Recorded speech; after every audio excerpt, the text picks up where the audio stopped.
बिस्मिल्लाहिर्रहमानिर्रहीम। प्यारे बच्चों, अस्सलाम वालेकुम। 8 क्लास 8 बिल्यू इंग्लिश के लेक्चर के साथ मैं हूं आपका सर नसरुल्ला। हमने सबक शुरू किया हुआ है, आपको अच्छे तरीके से पता है, द ट्विंस। और पिछले लेक्चर में मैंने आपको इसका ए पार्ट और बी पार्ट करवाया था, आंसर द क्वेश्चन और री right the following lines in simple sentence. आप अपनी बुक खोलेंगे, एक्टिविटीज़ पे आएंगे, पेज नंबर 35 पर आएंगे, तो आज हम इसका सबसे पहले सी पार्ट करेंगे। Fill in the blanks with the right words from the two given in bracket. यानी कि नीचे अगर आप देखेंगे तो हर सवाल जहाँ पर ये दो फिक्रे लिखे हुए हैं उनमें एक ब्लैंक स्पेस छोड़ी गई है और उसके नीचे दो अल्फाज मिलते जुलते बिल्कुल जो है आवाज़ वाले लिखे हुए हैं आपने, और लेकिन इनकी मानी जो है वो अलग है। आपने इनके मानी को समझते हुए जो है वो ये फिल इन द ब्लैंक्स पुर करनी है। यू लुक रादर, पहला लफ्ज़ अगर आप दोनों लफ्ज़ देखें तो लिखा हुआ है पेल पेल। दोनों के स्पेलिंग में फ़र्क है, PALE पेल और PAIL पेल। पढ़ने में दोनों एक तरह के हैं। यू लुक रादर डैश और नॉट यू फीलिंग वेल, कि आप जो है वो खाली जगह है और क्या आप जो है वो ठीक महसूस नहीं कर रहे हैं।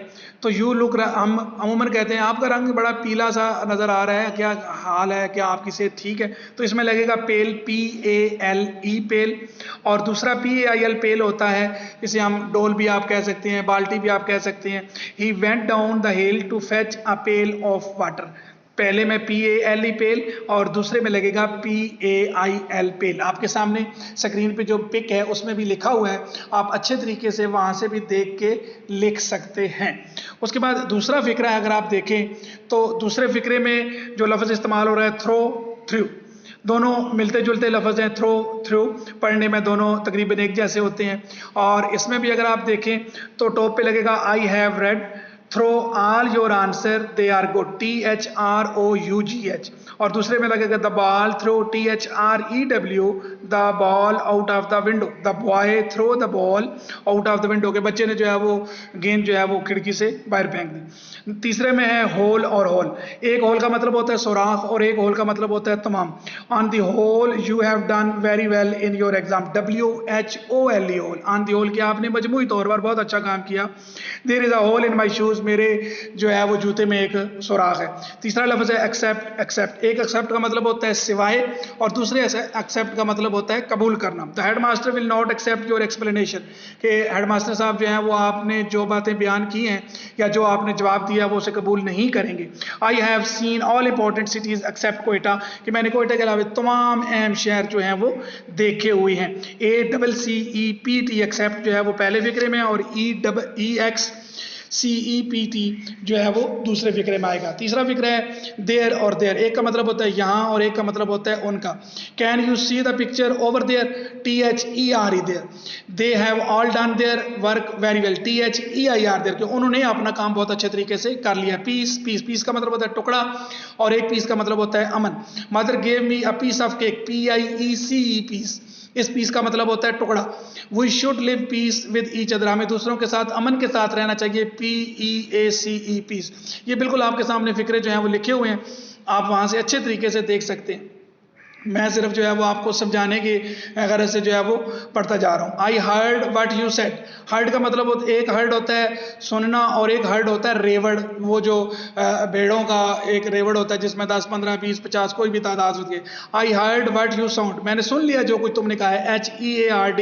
और दूसरा होता है HERD, हर्ड जिसे कहते हैं रेवड़।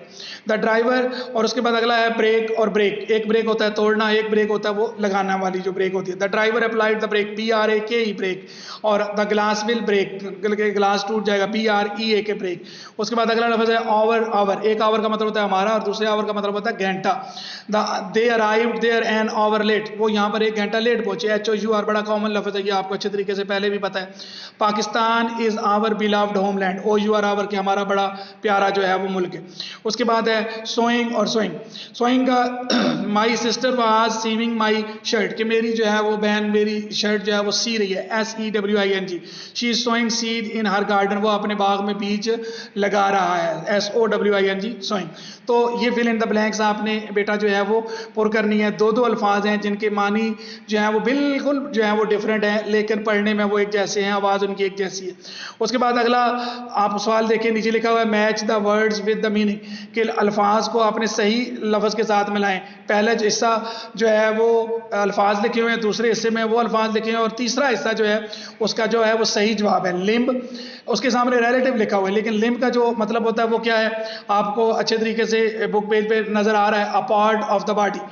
उसके बाद है किथ एंड किंड, रिश्तेदार होते हैं, रिलेटिव। उसके बाद है फियरफुल, फियरफुल है फीलिंग और शोइंग फियर और एंग्स्टी, के खौफ महसूस करना। और उसके बाद है फ्रूटलेसली, जिसका कोई नतीजा ना हो, विदाउट रिजल्ट और सक्सेस, जिस यानी कि जिसका कोई नतीजा ना हो। उसके नीचे ई पार्ट देखें, change the voice of the following. अगले पेज पे अगर आप चले जाएं तो ये लिखा हुआ है जनाब Ali ji, change the voice of the following. आप इसको थोड़ा सा बड़ा करके भी अच्छे तरीके से लिख सकते हैं, मैं आपको जो है वो करवा देता हूँ। वैसे एक्टिव वॉइस और पैसिव वॉइस आपको पहले ही बताया था, लेकिन यहाँ पर कुछ फिक्र जो है वो एक्टिव वॉइस के हैं और कुछ जो है वो पैसिव वॉइस के हैं। तो इस तरीके से आपने जो है वो इन दोनों को देखना है। Change the voice of the following, twins were being washed by the nurse was washing twins, he wrote a letter was written by him. तरीकाकार मैंने आपको पहले बताया हुआ है कि कौन सी चीज जो है वो किस में तब्दील हो जाती है। John always speaks the truth is always spoken by John. I puzzled my kith and queen. My kith and kin were puzzled me. Our fatal likeness dodged us. We were dodged by our fatal likeness। ये आपने फिक्रा जो है वो पढ़ा, वो जो नज़म के अंदर था कि हम जो है वो हमेशा एक दूसरे की वजह से जो है वो, ये एक हकीकत थी कि इसकी वजह से हमें परेशानी का सामना होता था। उसके बाद आपका पार्ट आ गया फ्रेजल वर्ब। फ्रेजल वर्ब क्या होती है? अ phrasal verb is a verb plus a proposition, यानी कि इसमें एक वर्ब होता है, एक प्रोपोजिशन होती है या एक एडवर्ब होता है, which create a meaning different from the original verb, जो कि उसका मतलब जो है एक ओरिजिनल वर्ब से बिल्कुल तब्दील कर देते हैं। नीचे मिसाल के तौर पर लिखा हुआ है ड्राइव ऑफ और गेट ऑन, ये दोनों इनके साथ आप देखिए प्रीपोजिशन लगी हुई है और इनका मतलब जो है वो यकसर तब्दील। She got into the car and drove off. How did you get on in your examination, और उसके नीचे उसने आपको एक्टिविटी दी है, write at least 5 phrasal verb and use them into sentence. नीचे आप चार्ट में देखें तो आपको नजर आएगा, मैंने आपको फिक्रे बताए हैं। पहला लफ्ज है ब्लो आउट, आपने जो लिखना है, उसके बाद आपने जो है वो लिखना है कम ऑफ, उसके बाद आपने लिखना है लुक आफ्टर, उसके बाद आपने लिखना है टर्न डाउन, और उसके बाद आपने लिखना है टुक फॉर। ये 5 लफ्ज जो हैं वो आपने लिखने हैं और इनको आपने जुमलों में इस्तेमाल करना है।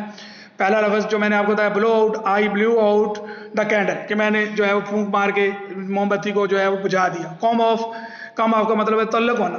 It comes of a Nobel family, उसका ताल्लुक जो है वो एक बड़े शरीफ खानदान से है। Look after our parents, look after us, के हमारे वालिदैन जो हैं वो हमारी देखभाल करते हैं। Look for, what are you looking for in my room, कि तुम मेरे कमरे में क्या तलाश कर रहे हो, किस चीज़ को देख रहे हो।